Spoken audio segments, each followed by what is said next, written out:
नमस्कार, मी संजय मोने. अतुल परचुरे बाल कला करंडक स्पर्धा घेऊन राष्ट्रीय पातळीवरची TICC तर्फे आम्ही आमच्या समोर सादर करण्यासाठी येत आहोत.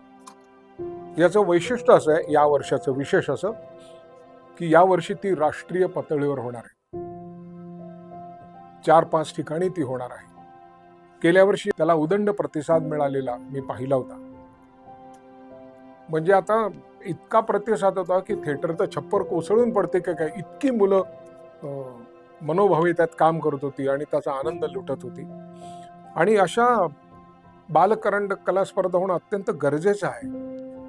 कारण जसं आपण म्हणतो तरुण मुलं मुली ही राष्ट्राची संपत्ती आहे, तसंच तरुण कलाकार मुलं मुली ही राष्ट्राची सांस्कृतिक संपत्ती आहे.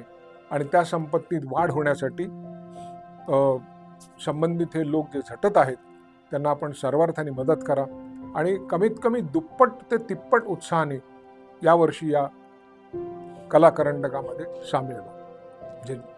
जय हिंद, जय महाराष्ट्र.